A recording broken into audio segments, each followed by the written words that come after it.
માહિતી આપને છે આ પણ અપડેટ થઈ છે, ઓછા થયા છે. આપણે માહિતી હું આપું. આપણા જિલ્લામાં ટોટલ જે છે આ 361 પેટ્રોલ પંપ્સ જે છે આ કાર્યરત છે અને આ 361માં IOCLના 108, BPCLના 82, HPCLના 86, ન્યારાના 59, શેલના 8 અને રિલાયન્સ જીઓના 18 પંપ આવે છે.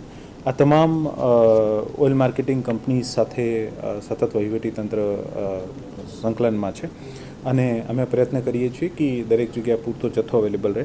આજની તારીખમાં પેટ્રોલનો જે આપણો સ્ટોક છે આ 46% પેટ્રોલનો સ્ટોક્સ અવેલેબલ છે અને ડીઝલનો 33% સ્ટોક્સ અવેલેબલ છે અને તમામને સૂચના આપવામાં આવી છે કે કોઈ પણ પંપ ડ્રાય નહીં થાય અને અથવા માણસો જતા હોય તો આને નિયમિત પુરવઠો જે છે અમુક પેટ્રોલ પંપ અથવા વિસ્તારમાંથી એવી સૂચનાઓ મળતી હોય છે જેથી સંબંધિત IOMC ઓઇલ માર્કેટિંગ કંપનીઝને વાત કરીને આને પુરવઠો ઝડપથી મળી જાય અને અગવડ ના પડે ખેડૂતોને અથવા રાહગીરોને, મોટા કમર્શિયલ ટ્રક્સ વગેરે નાના વ્હીકલ્સને પણ આને માટે સૂચના આપવા.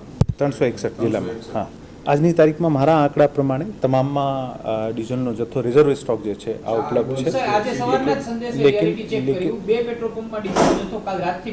લેકિન અમુક આજના આપ બધાએ જાણીએ છીએ કે અગાઉમાં પણ આપણે અહીંયા એક ક્રાઇસિસની સ્થિતિ થઈ હતી જ્યારે એક પેનિક બાઇંગના કેસના કારણે ઘણી બધી લાઈનો લાગી હતી.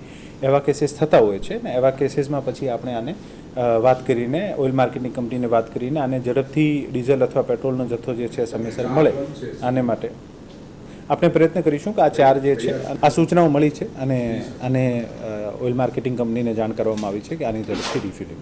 લાસ્ટ ટાઈમ જ્યારે આ ક્રાઇસિસ ડેવલપ થયો હતો ત્યારે જે રાજ્ય સરકારની તમામ સૂચનાઓ હતી કે ખેડૂતો વગેરેને જે કેરબામાં અલાઉ કરવાના છે એવી રીતે આપણે અલાઉ કરીએ છીએ.